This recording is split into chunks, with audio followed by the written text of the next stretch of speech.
Pen-y-bont di colli 7 gêm flaenorol yn erbyn y Seintiau Newydd ac yn dal heb ennill gêm gyngred y tymor yma. A dyma'r ymwelwyr yn dod. McManus, di gweld Morris oddi ar ei linell. Ond y golwr yn gwneud digon i gadw honna allan, cynnig da gan McManus. Hudson y bêl hir i gyfeiriad McManus. Y blaenwr yn rheoli'n dda. Gybas at Baker, cyfle i Baker! Heibio'r nod. Mae'n honni fod wedi cael ei dynnu gan Kane Owen. Ond dim llawer yn honna. Baker heibio'r postyn. Keane Watts yn gry ac yn troi. Astles yn wych. Watts i fewn, dyma Rhys Griffiths. Allan at Watts unwaith eto. Wait! James Wait yn rhwydo i Pen-y-bont! Awr ar y cloc ac mae'r tîm cartre ar y blaen. Gôl gyngrau'r gyntaf, Wait i'w glwb newydd. Marriott y gig gornel i fewn, peniad allan. Jordan Williams yn casglu'r bêl rydd. Dyma Danny Redmond. Redmond, pêl beryglus i fewn i'r canol. Lle mae'n disgyn, McManus sy'n rhwydo. Rhyw 6 munud sy'n weddill. A Declan McManus yn sgorio drydedd gôl gyngrau'r tymor yma.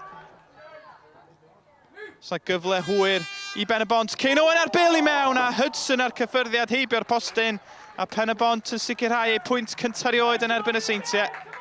Bach siomedig i pido gael y 3 pwynt i gyd, fel am ai, ni di tîm cyntaf season yma i cymryd pwynt wrth y tîm nesaf, so ynddo, balach iawn o gael pwynt yn erbyn nhw. I think today we needed a performance more than a result in a way.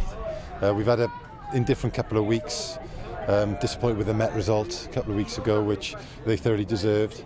But we needed today to show what we're about as a group, and if we'd come away losing, as long as we showed that, what we're about, I think we would have been happy.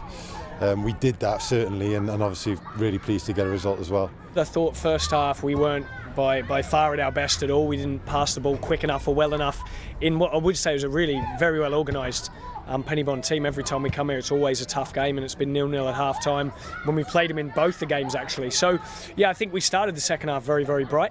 15-20 minutes very good, and then they scored on the counter attack, which we'd be disappointed with, of course. But yeah, to get the goal there, I really thought we were going to go on and get the second one. So yeah, listen, we'll take the point and move on to next week and stay unbeaten.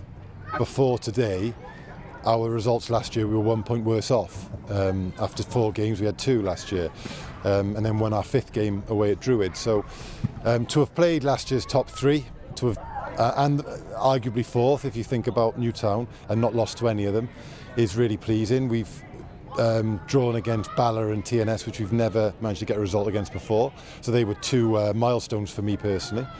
And we're just disappointed that we lost to Met, but Met were good on the day, and that's football for you. This is a tough league, and you know, you can't expect to beat anybody. We've got Druids next week. I'm expecting a really tough game.